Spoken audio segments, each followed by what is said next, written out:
More than $1 billion in opioid settlement money is pouring into the state of Indiana.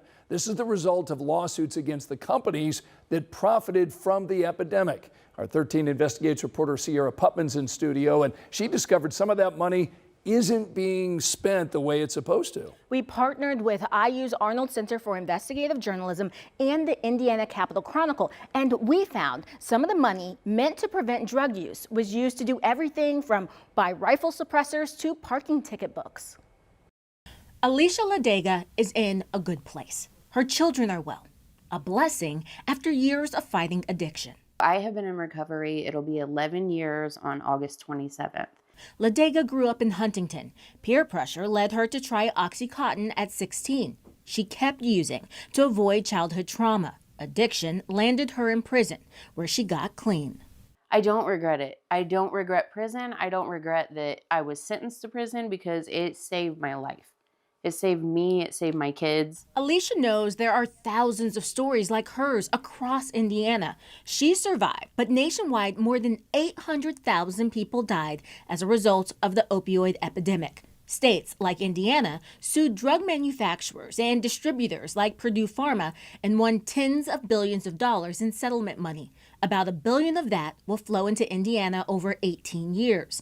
The settlement funds fall into two buckets: unrestricted and restricted funds. Some say unrestricted funds can be used in any way, but restricted funds are supposed to be used to save lives, help families impacted by opioids, or prevent drug use. A document called Exhibit E lays out how the money should be spent.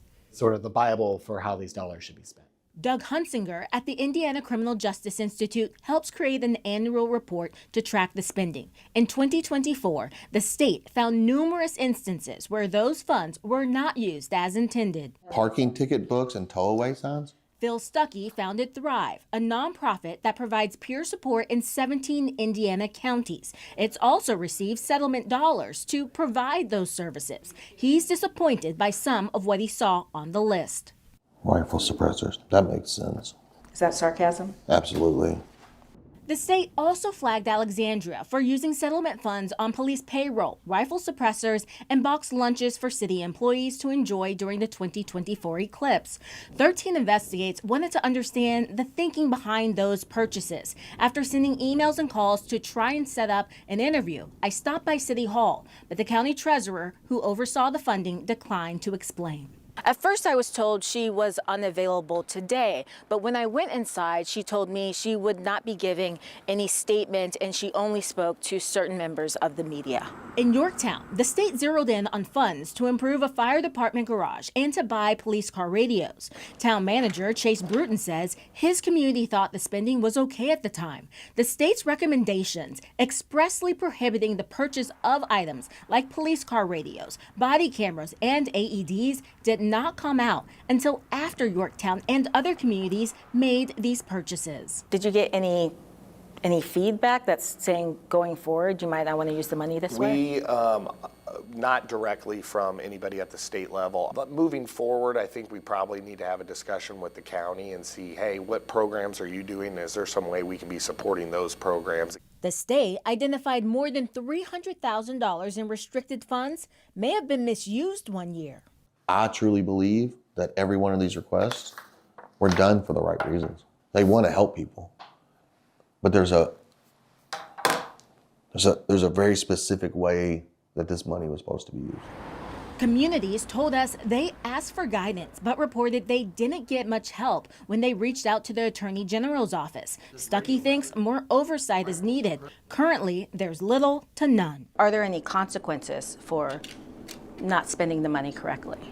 The law does not put anyone in charge of consequences. In a statement, the Attorney General's office said state statutes do not provide any enforcement authority to the office. Some agreements allow defendants like Purdue Pharma to claw back money if it's misused. So anytime a community doesn't ensure that they're spending their dollars in ways that are allowable, puts the entire settlement at risk. That's between them and God. Like, if they're not allocating the funds properly to help people that are in addiction or in recovery, then they're letting their own community down.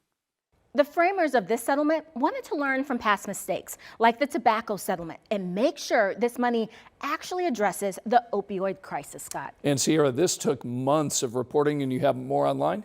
You know, we have a lot more, including what other communities are spending their money on and how state legislators say they could change the law. All right, Sierra Putman with 13 Investigates.